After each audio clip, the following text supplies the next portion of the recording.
everybody, welcome into the Big Factor here on the Big Play Sports Network. Happy Wednesday, happy hump day. I'm Ryan Tyler. He's Jack O'Rourke. Nick Padone back in Cleveland, back in the studio. Nick, welcome back. How are you? Dude, it's so nice to be in studio, not worrying about my Wi-Fi. What's going on, guys? I feel like it's easier to talk to. I got that like human connection just looking right over at you. I think it could make for a good show, guys. Yeah, well, you know what? We'll start with that. We got some gripes, and the city of Cleveland mainly, because I got a few stories for you. First of all, it took me 2 hours to get home. I'm not that mad. It's the snow. I blame the snow for that. People can't drive. That's one thing.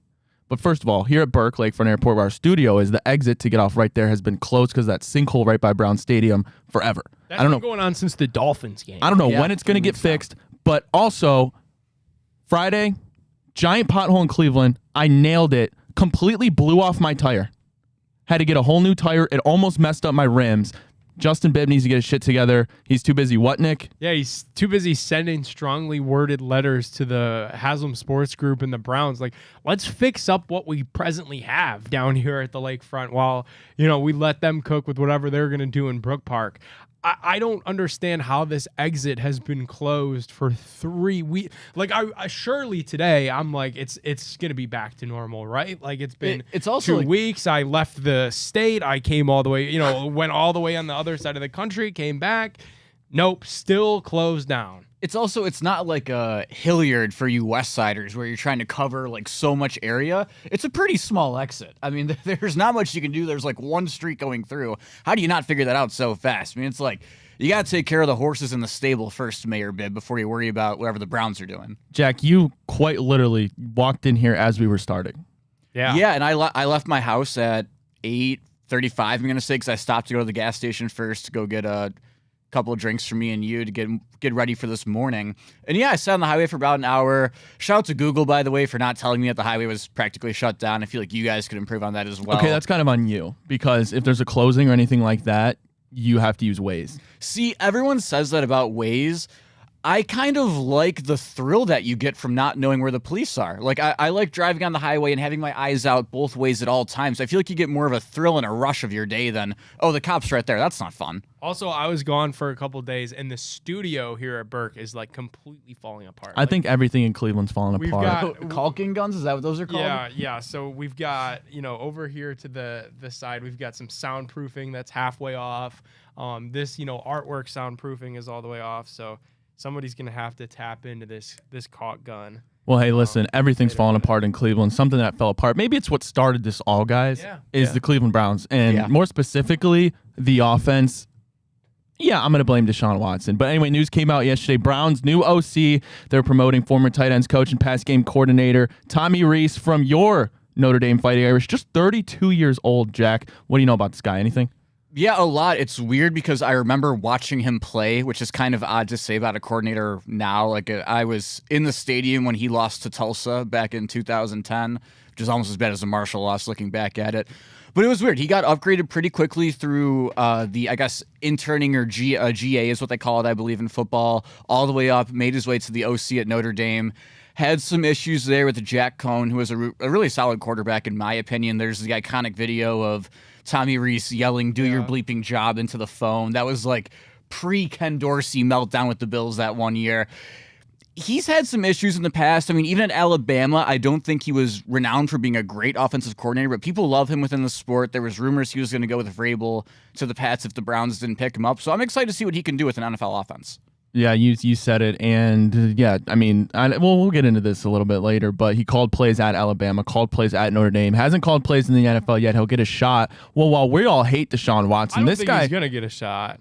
I don't mean with the Browns. I mean eventually. Like, he'll get a shot probably eventually at some point in his career. Sure. Yeah, we'll get into that in 1 second, but I want to say probably the biggest fan of Deshaun Watson should be Tommy Rees. We all hate him, but he led to, great article came out by Jason Lee this morning, led to Alex Van Pelt getting fired because of Deshaun Watson. He bringing Ken Dorsey, the butterfly effect. Now Tommy Rees has a shot at being the OC. We talked a little bit about the Jason Lloyd article. If you haven't read it, The Athletic, shout out to him. Amazing article. Just talks about the insane dysfunction in Berea. And let's be real, the way he wrote it, it sounds like the main cause, to no one's surprise, was Deshaun Watson. Yeah, I read that this morning and I was like, did like the Mr. Krabs when he like rubbed his eyes. I'm like, wow, you're telling me that there were some issues between the Browns and Deshaun Watson? Color me shocked. It really confirmed everything that we already knew.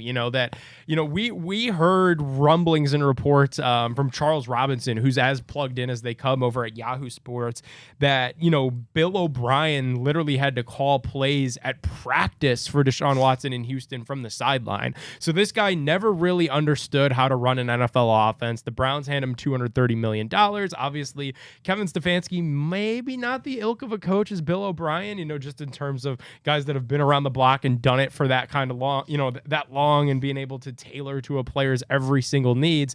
Sounds like Stefanski was a little bit soft in the film room with Watson. Again, to nobody's surprise, this guy literally came into Cleveland, ran Berea for the last 3 years, still stuck with them for 2 more years, unless you could somehow magically void this contract due to some TikTok videos or whatever, with him not being in that walking boot. Just bizarre, man. But is it really bizarre? Like, it's really more so par for the course is what I would say. The biggest thing I took away from that article too was not only has Deshaun Watson taken away years off of this franchise of being successful, you taken all the draft picks, all of the guaranteed money. I mentioned because of Deshaun Watson was the reason Alex Van Pelt's gone, but that article said that's the reason Bill Callahan is gone. Yeah. He was planning on staying in Cleveland despite really? Brian getting the head coaching job in Tennessee. But as it turned out, Alex Van Pelt got fired. That rubbed Bill the wrong way. Now he's gone. In comes Andy Dickerson. He's horrible. He gets fired, and your offensive line is ass. Bill Callahan was the lifeline of that offensive line, and now it turned into one of the most dysfunctional, injury-riddled, horrible offensive line. Also, I might say a big part of that is because Deshaun Watson's impossible to block for. Right. Do you guys think Bob Wiley is the only lifeline now for this O-line to get him back to where they need to be? Hell of a gut. I don't know if that's what the Browns need, though. Yeah, I will say, despite the amount of fun that we had on Hard Knocks with the guy, the offensive line wasn't exactly stellar when he was the coach either. It's nice that all of this is coming to light now. Like I said, we knew maybe 90% of this. Ryan, to your point, the Bill Callahan thing was weird but understandable. AVP, we heard from a lot of people once he got fired that was a surprise because he was very well liked within the building. He was kind of seen as like a glue guy between the coaching staff and players, somebody that players could go to. He was relatable. He was fun. Not a surprise that AVP is thought highly of throughout the NFL. He's been an OC forever. But yeah, like, it's nice that all this comes to light now because this is like the painful process that we have to go through, like reliving all of this stuff so we can finally move past it. Like, to me, all of this is coming to light now, the day after Tommy Rees is hired as offensive coordinator, because Tommy Rees as offensive coordinator means that Kevin's getting his offense back. Kevin's probably going to call the plays. We know for sure we're going back to the wide zone, kind of a Kubiak style offense that worked. How about that from Lloyd too? Like, Kevin Stefanski, when he met with Deshaun Watson, like, they talk so much about how Watson can thrive in that setting. And I really believe, like, with the way that Watson played in Houston, he had a big arm. He was able to move out of the pocket. Like, totally. You could see him thriving in a system like that. And then Watson showed up to Cleveland. He's like, yeah, I'm not running that. Like, we gotta get somebody else up in here. So it's so nice that it's finally starting to become done. Kind of think about it too, though. This could just be the tip of the iceberg. Like, this is what we know now while he's still in the building and the current coaches and GM are still here and the owner. What's going to come out in 10 years when Jimmy's gone and Kevin and Barry are out of here? I think there's a lot more to unpack. 10 years, maybe 10 months. We might get some I've seriously thought about this, and there's some great jokes to be had with it, and we can talk about it. But when inevitably ESPN 30 for 30 comes out in years about the worst trade in North American sports and Deshaun Watson, what are they going to name that 30 for 30, right? Like, I always wondered, and people can say 30 lawsuits. Like, I don't think they're going to go the massage route on it. I think ESPN doesn't like. Yeah, they will. The ESPN doesn't go for the low blows, so that's an interesting one. I don't have any early inklings. Do you guys? No, I would call it fours up. Yeah.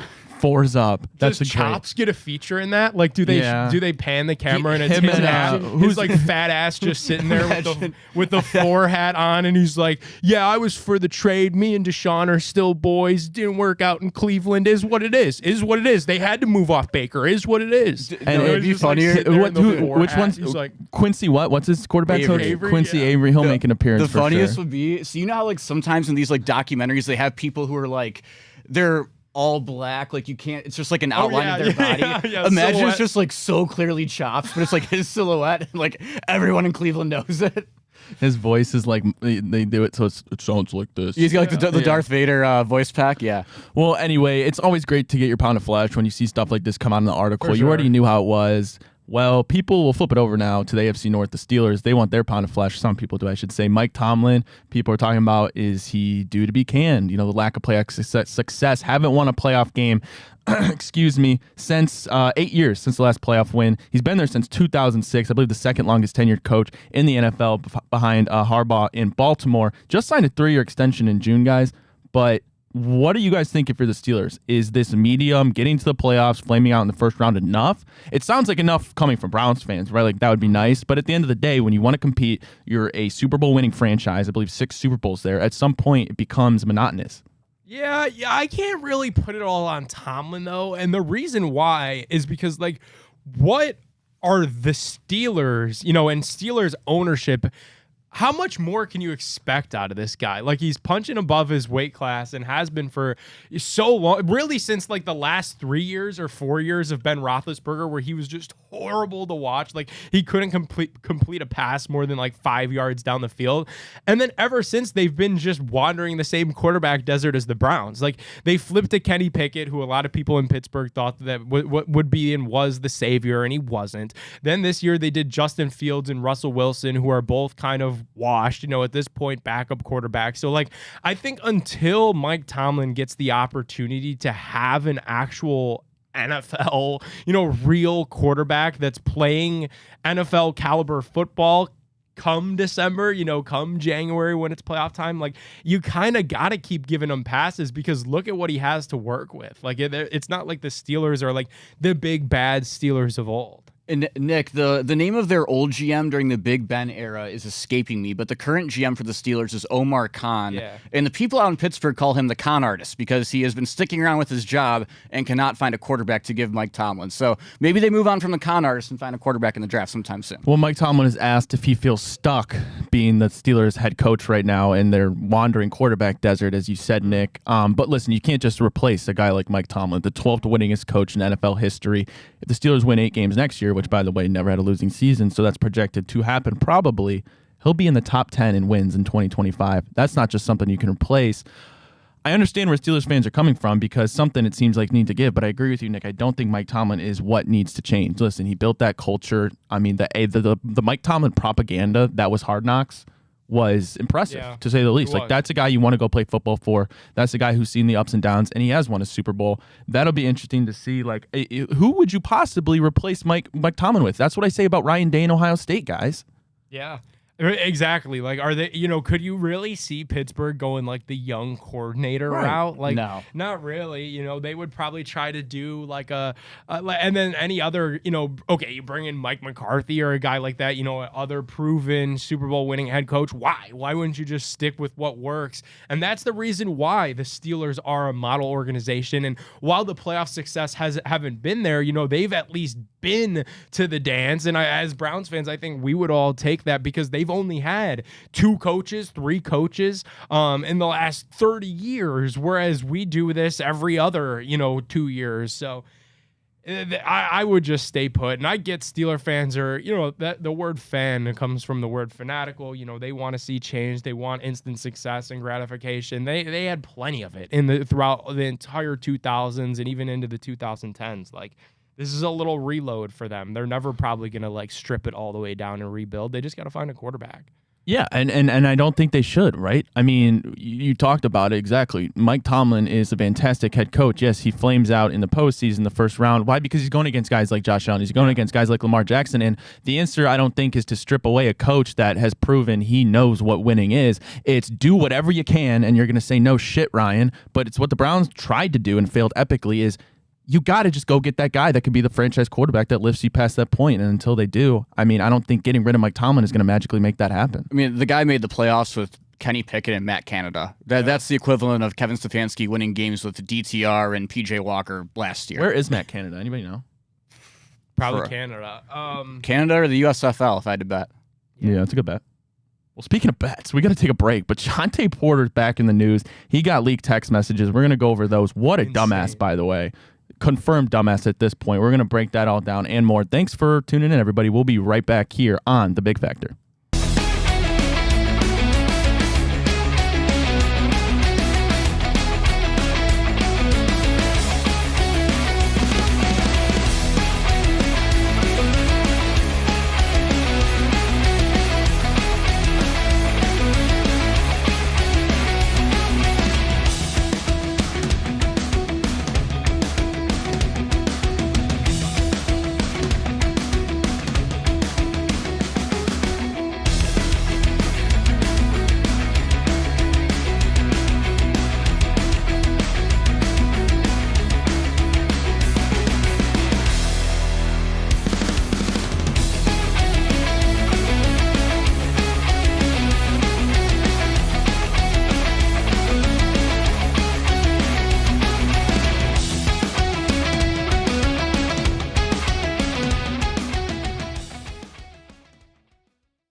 Hey everybody, welcome back to The Big Factor. Happy Wednesday again, happy hump day I like to call it. We are brought to you today and of course every day by our great friends at Fairway Ford Ohio. Fairway Ford is the biggest Ford truck dealership in the state of Ohio. They have the largest selection of Ford F-150s as well as Super Duty trucks, and I promise you that they will not be beat by any other Ford dealers on price. Please do not let a short drive to Canfield prevent you from saving thousands. Yes, that's thousands on your new truck. Fairway Ford, the largest inventory of new Ford trucks, the lowest pricing, and the same hometown level of service. Visit fairwayfordohio.com. Also, quick shout out, 30 for 30, the Deshaun Watson saga. We got a name suggestion from Chase. It'll be called More Glory. The O is a 4. I like that. That could be a front runner. Yeah, I like that. Hashtag more glory, hashtag 4's up. You could get your 4 hats. I hear they're going on sale as well. Are they? Probably 25% off. It's the numbered hats. Like, just when Chance spread out his 3 hats is when he started to fall off. Then Deshaun rolls out the 4 hats. He starts to fall off. If anyone out there is going to put number 5 on a hat, don't do it. I think I'm going to put that poll out later, guys. 30 for 30, what would you name Deshaun Watson? Yeah. I imagine the replies will be great. But we're talking about Jontay Porter. I mentioned it before we went to break, back in the news. He went viral, obviously, last year, was banned from the NBA for life for fixing games and telling people what to bet, specifically his unders. Now, this just came up in the news. This guy named, what's his name? Shane Hennon was arrested in Las Vegas this week trying to board a one-way trip to Colombia.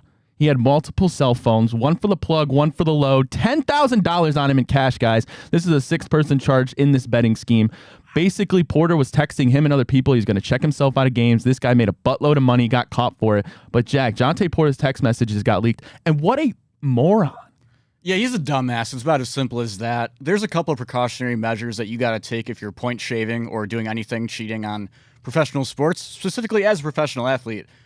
A of all, I don't think I would text off my own phone number in-game to someone heading to the locker room or not going to play in the second half. Or I think there was one that was like, if I get it, I'm just going to put up a bunch of shots. Yeah, like, it's the garbage time. If anything, if you're going to send out text, be like, hey, not really feeling a bunch of shots in the second half today, or hey, like, no, I'm not going to point shave here in the second half. At least don't incriminate yourself in the text messages. I mean, this goes, not to get too off topic, but like looking back at like when all the R. Kelly stuff went out and there was like the audio that was leaked from it, when he's yelling about how happy he is to be with a 15-year-old girl. Hey man, you didn't do a very good job defending yourself. Jontay Porter, you're in a very, very similar boat, dude. Give your lawyer anything to work with. What did Deshaun Watson say? We're in the same boat, boss. Yeah, we're in the same boat. I'm in the same boat as you, boss. Wow, what a quote. That started the downfall. Nick, yeah. I think you said that's when you tweeted that. You're like, that's when I knew. That's when I knew that the Browns were gonna have a bad season.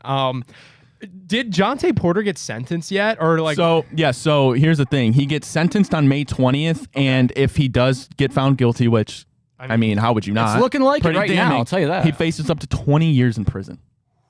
That's a long time. Up to 20 years in prison. How about it? Like speaking, not to completely change this subject because we didn't talk about this at all, but like with the up to 20 years, like how about Henry Ruggs is eligible for parole in 2026? I guess killing a person and a dog is fine. Henry Ruggs eligible for parole next year. I think he'll be 26 years old. So, yeah, the Patriots or Browns give him his first shot. It's either the Patriots are like we can be the reclamation project, like we can turn you back around. The Browns are we'll take talent wherever we can get it. We don't care what you did. The Kadarius Toney. Yeah, so who takes him first?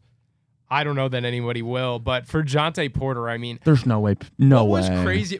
So what's been so crazy about the Jontay Porter thing is like, this is a guy that's on a two-way deal. You know, this wasn't even like your mainstream NBA player. So I do think that like the concerning thing for sport, you know, like really the NBA, the NFL, MLB, you could throw hockey in there, is like it's these fringe guys that you've really got to have a look out for, because to them the money could be worth the risk of, you know, potentially throwing their life away, like their life and their career, like what we've seen with Jontay Porter, because like a lot of the two-way guys, like especially with G League players, like those aren't guys that are even making six figures, you know, sometimes. Like those are guys that are really trying to like fight and claw their way. We've seen it more so when the Cavs, you know, were horrible. You know, you get guys up that like are like, who is this? You know, they're literally on a G League contract playing NBA minutes. That's where you got to be careful with all of this. Who is the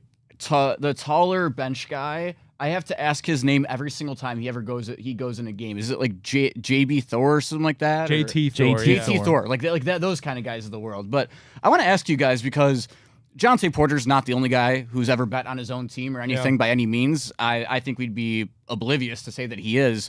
How many guys, like what percentage of professional athletes do you think bet on their own teams? I don't think a lot. No, less. Less than you'd think for sure. Because if you're not brain dead, you understand the risk. You understand how privileged you are. Like Jontay Porter, I don't care if you're getting a vet minute or not a vet minute, but a minimum NBA. It's like $900,000. Like how stupid do you have to be? Yeah, especially when your brother's Michael Porter Jr. in the league getting paid millions. He's related to him? This is brother. Oh, yeah, it's his brother. His brother's making $50 million and he's doing that? Yes. I mean, okay, that's a whole nother. Yeah, he is the moron of the year. Now, what I do think happens a little bit, now that I think maybe, and I know, I do think like, you know, these guys have their boys, you know, their kind of crews that they roll with, you know, city to city, whether they follow them or whether they hit most road games and all home games. Like these guys roll in their cliques. And what I do know happens for certain guys is those friends and family seats are very close. You know, will yell onto the court, hey, Jimmy, I need 2 more assists out of you. And they'll be like, okay, I gotcha. And they'll get their boy 2 more assists. Like, I know that goes on a little bit.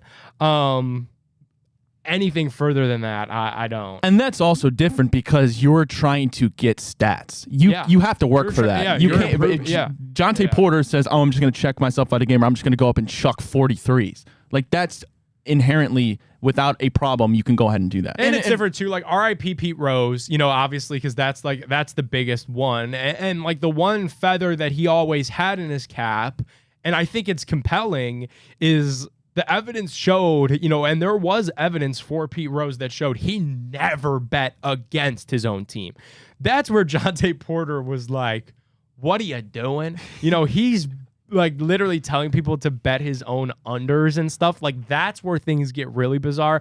I take less of an issue if you're betting on you're still dumb, because rules are rules. You're gonna get suspended for a long time. The amount that all this story that we're talking about and others similar have been publicized, like if you're doing that now, you're so dumb and you deserve whatever comes to you.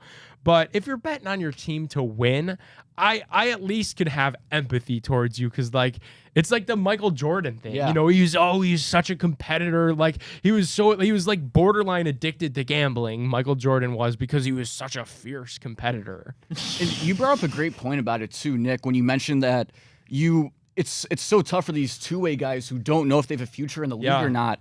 If you're Jontay Porter, you have to look at it from 2 lenses. Either I'm good on the court, or I have a chance to move up in a rotation, whatever, keep getting chances in the league. Maybe I work out somewhere one day, or you can go into the gambling ring. If you're taking your own unders and like missing shots on purpose, aren't you knocking yourself out of the league basically and only giving yourself a chance to make money through betting? He must have knew he was a scrub, but it begs the question, right? Because if he knew he was going to be out of the league like shortly, I'd understand being like, let me get my bag, like obviously secretly and in a horrible way. But I wonder if he knew that the repercussions weren't just going to be you're banned from the NBA for life, dude. No, you're going to federal prison for a quarter of your life. Yeah. Do you think his teammates hate him? Yeah. Yeah, I mean, you're throwing away games. Yeah. But how often was this guy in positions to throw? Like, was he in games in big moments? Anytime you can bet his under. I don't think they hate him for that. Like, because, okay, maybe he threw away 1 out of 82 games. I think instead of that, they hate him because of the gigantic story that this has become. And now everyone's under a microscope. Like, am I going to, if I'm an NBA player and I'm throwing in a baseball parlay in the middle of summer, am I going to get knocked next? It's just one more thing that I'm going to be under a magnifying glass for, because this clown ruined it for everybody. So I think that's probably more so where guys get fed up with it, is now they're just like going to be even more, watched even closer than they already are. Yeah, and this dude's a dumbass because this is like betting has become mainstream now. Yeah. Dude, you're the first one to do this. They're going to make an example out of you. Yeah. Totally. Like, I don't know. I don't feel bad for him because you have to be super, really, really stupid to be doing this kind of stuff. It's crazy too. Now it comes to light a little bit, and like there's like stories throughout college basketball, especially for years and years, about like how big the ring was. Like now, Ryan, you said like 6 people kind of went under for this. Like, I also wonder if and we don't know this, like I haven't really followed the story that close, but like if I was on his legal team, I would maybe try to play the cards of hey, well, like his life could have potentially been getting threatened by these people that are betting. Well, like the BC kids in the 90s, kind of. I forget their names, but that's what they were kind of forced into. I think there's a 30 for 30 about that, actually. Yeah, there is. There is. Yesterday, what was the name of yesterday's episode? The Scarlet Letter? The Scarlet Letter. I think today's just 30 for 30. 30 for 30, more glory. I like it. Well, Jontay Porter is absolutely fucked, but Caitlin Clark thankfully won't be, because her stalker is now getting not sentenced, but he went to trial. And I don't know if you guys have seen the video of this guy yet. I hope you haven't. Perfect. I'm going to play it for you next when we get back. It's absolutely hilarious. Very scary, but pretty damn funny. We'll be back right after this on The Big Factor.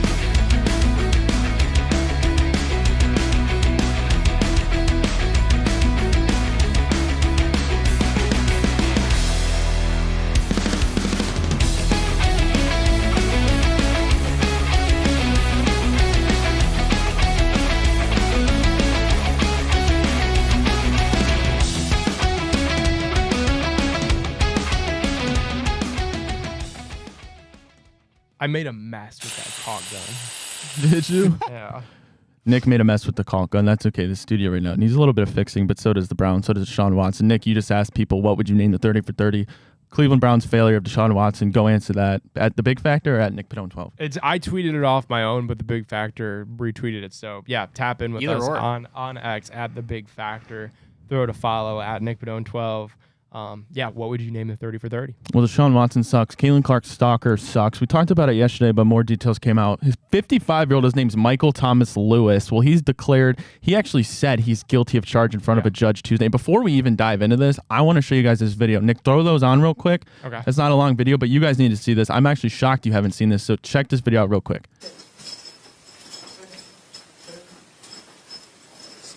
Morning, Mr. Lewis. Guilty. No, sir. Who said no? The This judge. is initial hearing. Oh. We are not. You have a right to remain silent, and I expect you to exercise that. Okay, this is just telling you what the charges are. You do not listen. I'll give you a chance to talk. It's not your time. Throw me the bookie. Stop talk. He said, throw me the bookie. He said guilty as charged, but guys, this is hilarious. So he's on a $50,000 bond. He agreed to stay away from Gamebridge Fieldhouse and not to contact Clark, or attempt to, I should say. This dude apparently lives in his vehicle and has $100 to his name. And as you saw in the video, the judge was not having him speaking. He tried to say he's guilty of charge. She said she's not going to make a decision on the initial hearing. And he also complained that his name did not have Junior in it on the court documents. So he said they must have got the wrong man. You know, good for him for protecting the family name first of all in these kind of scenarios. But I mean, gosh, yeah. I'm sure. What is his name? Michael Thomas. Michael Thomas Lewis. Michael Thomas Lewis Sr. probably cannot be super happy about that one in and of itself. But he seems a lot more mentally deranged. He looks than like the Joker. He looks like Joaquin Phoenix. He does have a little bit of Joaquin Phoenix to him, and not Gladiator Joaquin Phoenix either. Nick, I mean, what do you think, dude? I mean, this is just like such a he walks in and says guilty as charged, and he kind of gave a little like. Did this guy have guilty as shackles charged. on for like a stalking charge? Like, That guy Yeah. did. Oh, he deserves. I mean, shackles yeah, on. Look you at can't him. trust that guy. He looks like a mix of Jason Kelsey and Morning, Mr. Joaquin Lewis. Phoenix. And Charles Manson. yeah, I mean, No. he said throw the book at him. I think that's probably what's going to happen. Now, okay, to what extent was he stalking Caitlin Clark? Like, is that something that's publicly known? Like, So- what exactly did this guy do? I think we need laid out. So some of it is known. So he drove up to whatever, I forget the name of that field house. Yeah, he's in from Indiana. Texas, so he Yeah. drove up to Gamebridge Fieldhouse, And he which was- is in Indiana. Because we were explaining this to Josh and Maria yesterday. Okay. The guy drove around the field house like 3 or 4 times a day while he made this trip up, and there's like tons of texts going out during it, like people like, what are you doing, like you're stalking her, whatever. And he just he literally said that we talked about yesterday, I've got one foot on a banana peel and the other on a stalking charge, and it turns out that his foot was in fact on the stalking charge based off that video. Yeah, I mean, absolute weirdo, just But the way like, he did looks. he ever even see her? Like this guy might have I- been the worst stalker ever. Oh, I see what you, oh, seriously, Yeah. he didn't even get He to the drove- point. yeah, because I saw like he was sending her like threatening social media messages, which is ultimately like how you get charged for something like this. Yeah. Because there's no crime. Like if I wanted to get in my car right now and circle Rocket Mortgage Fieldhouse in hopes to see Darius Garland, I'm just going to be wasting the battery of my Tesla. Yeah. You know, that's not exactly a stalking charge, but I think what gets weird is when you layer in the social media thing. But like, dude, okay, you're circling the field house for 4 or 5 laps. Did he even see, like, it feels like he never even really got that close to her, right? Like, I hope he that's didn't. the case. Yeah, it doesn't sound like he did. It just sounds like he kept messaging her and like saying, I'm going to be at 30 your years older than her games. too, dude. Like that is so weird. Yeah. He's Yeah. 55. She can't be a day over 23, right? He also got the ban from Butler basketball games where Did he? Caitlin Clark's boyfriend is an assistant Oh, coach. that dude should watch out. Which is a hilarious layer of the story, is that now not only can you not go to Indiana Fever games, but you also found yourself perma-banned from one of the most random college basketball programs. No Horizon League for you, buddy. Yeah, you know? yeah, because Caitlin Clark's boyfriend is on the coaching staff there. There's been some weird stuff going on with professional athletes. I mean, that's nothing new. If you're famous, you're going to have like stalkers and whatnot. But Jack, you said there's a new hockey player. You go back, Joe Burrow had his house broken into, Patrick Mahomes, Travis Kelsey. You know, so when I first saw this headline, my brain initially thought that like this guy was in Caitlin Clark's house, which like that would be bad. Like that would be bad. Like that would be worse than what happened to Mahomes and Burrow and Kelsey. But like, so I'm glad it's not that. I'm glad this guy was just wasting his tank of gas, you know, driving around the field house and wasting his phone battery sending messages. And now he pled guilty in his initial hearing. So I imagine once you blurt that out, you kind of got to stick to your guns, you know, when the time actually comes. And again, back to the Jontay Porter again for a second too. People, you got to start working for your lawyers a little bit. Like you can't walk in the courtroom and go guilty as charged Johnny like that guy Cobb did. did Like a shot How of I that. feel about bad the for the judge was like, whoa. the judge is like, like, I'm trying to throw by you a the hour. bone. I get paid by the hour. You shut up right now. Yeah. So, but Jack, this Fixing the ceiling. is this hockey player. Okay, this is fun. We talked about pronouncing hockey These player's people name. up here working on the airport. They've been Evge- fixing this airport for 5 months. What's Same this dude's league. name? So of Jenny Evgeny Malkin. He came in, he got drafted the year after Crosby, so he's been like the second fiddle for Crosby. He is an MVP. He's a top 10 hockey player of the 2000s. Like he's a really well-known guy in the hockey circles. Oh, yeah. He's this big, like 6'5" Russian dude, and someone's breaking into his house now too.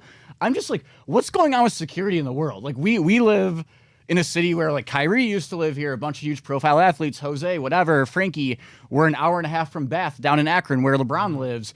It's never occurred to me to break into any of these guys' houses, but also, wouldn't you think there's a shit ton of security? Like, how's everyone getting in so easy? Yeah, no, that's a great question. Well, this dude's banned from ever stepping in Butler or Gainbridge Fieldhouse, home of the Fever, Caitlin Clark. TikTok is about to be banned. Jack, you downloaded Red Notes. You're going to give us a review. Tell us how it went. One more break. We'll be right back here on The Big Factor.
BANNED. What does banned mean? TikTok's about to be banned, Jack, but you downloaded this new app called Red Notes that's been going viral. I guess it's like the Chinese version of Instagram, they said.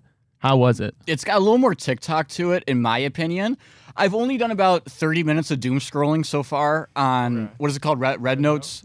See, the app is in Chinese letters, so I didn't really know the name of it, but they told me to, I actually searched it by the Chinese name, not the English spelling of it. It's an interesting app, and let me tell you guys, I would go get on it right now just because the comments are the funniest things ever. Like, they'll post, like, an NFL video, and there's, like, Chinese people in the comments, like, whatever about it, and there's, like, this guy who's like, this is Bryce Young. He is the greatest American football player of all time. Like, it's just the comments back and forth are so funny. There's IP addresses and bios, so people can't mess around. It is it's a different world.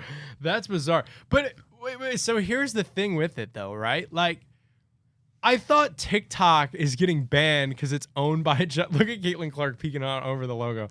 I thought TikTok was getting... See you, Caitlin. I thought TikTok was getting banned because it's owned by the Chinese. This Red Note app is also owned. Correct. So that we're all just setting ourselves up. Now, the one thing that I will say is I never really created content on TikTok. And my Twitter has grown significantly over the last couple of years. Like, I don't put that much effort into that or any social really. But I always said the next thing that comes out, I want to be one of the early adapters.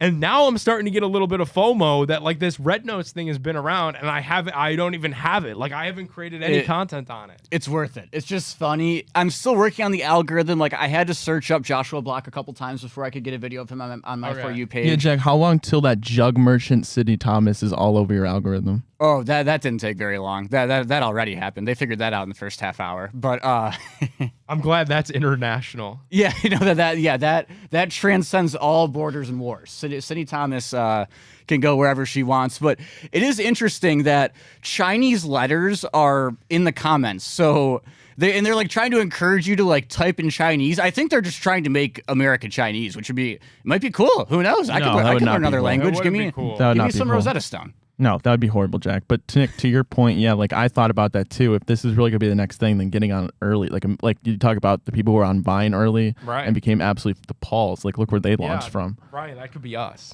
That would be sick. That's our ticket out of this hot studio. Yeah, holy shit, it's a sauna in here. Yeah. So Jack, is it just? I'm assuming way more Chinese users than.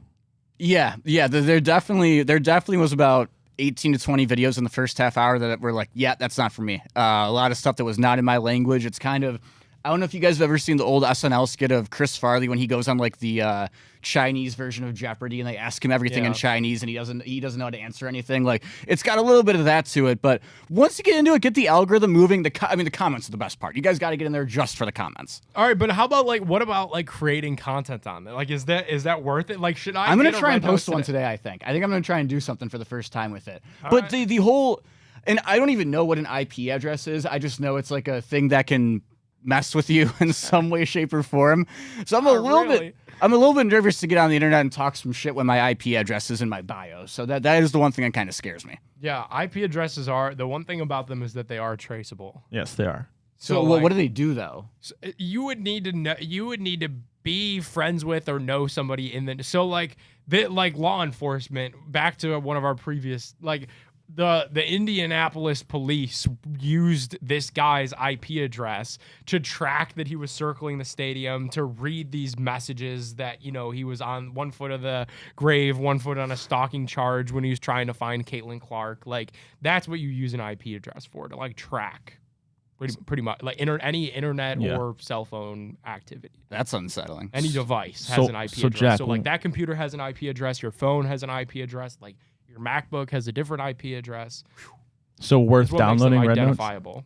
Worth downloading. I think especially once we know for sure TikTok is gone, it's worth downloading. I think you could kind of wait for it to get more Americanized for a day or two. I think the English-speaking people are still trying to work their way up. Is it easy to access? Is the interface friendly? Is it interface friendly? It's just TikTok. It's just copy different paste. colored buttons and Chinese symbols instead of stuff I can read. But yeah, it's the exact same thing, I would say. Let me ask this. Is this just Threads 2.0? Because and That's I know what it feels we like. have people that work here that still think Threads is going to be something, and maybe one day it will, because you can't deny that it's owned by Zuckerberg. But if you go on Threads right now, I'm seeing posts from 3 months ago. I'm like, that's not going to work for sports at all. So I wonder if this is just another flash in the pan. People are currently freaked. It kind of seems like Threads all over again. It is. It's I don't know if you can really zoom in at all here for me. That's probably not possible. But you have your follow, your explore, your nearby, trending, It's literally the exact same format and layout as TikTok. So I don't know. Maybe it'll blow up. Maybe it won't.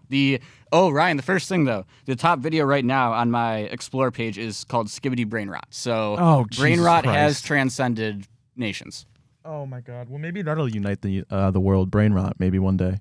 John Pork. I wonder 2028. John Pork. Once the main we gotta find out is anybody mainstream on this yet?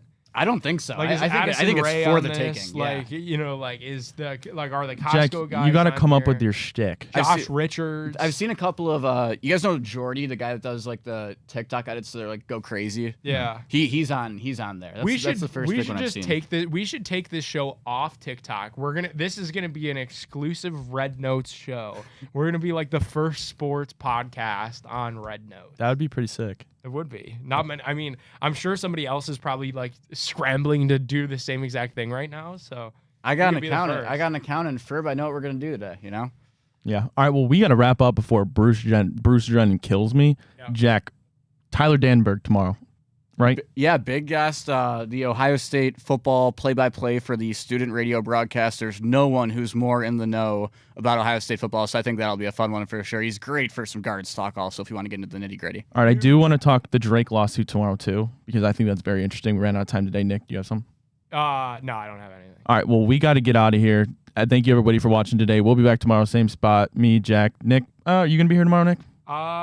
Potentially. I don't think so. Potentially. If not, we'll have Tyler Danberg, as we mentioned. Appreciate everyone sticking around. Happy Hump Day. Thanks for tuning in to Big Factor. Thanks to Fairway Ford. Thanks to Garage Beer. We'll be back again tomorrow, 10 a.m. Until then, see y'all. Also, don't forget, go give us those 30 for 30 names for Deshaun Watson. Oh yeah, we'll read some of those tomorrow. Yes, I would love to do that. Follow us on Red. Do we have any comments yet? Do you want some? Yeah, real quick. Houston, you sent us a problem. That's good. Fully guaranteed, full Yeah. pressure points. The ending wasn't happy. That might be the best one. There's a couple of Unhappy good ones that aren't going to ending. get on here either. The bigger mistake on the late. How about this one? A touching tribute to Deshaun Watson, rubbing the wrong way. Thank you guys so much for tuning in to The Big Factor. We'll talk to you tomorrow. If we get any more, we'll talk about them tomorrow. We'll highlight them. Thank you, everybody. Once again, see ya.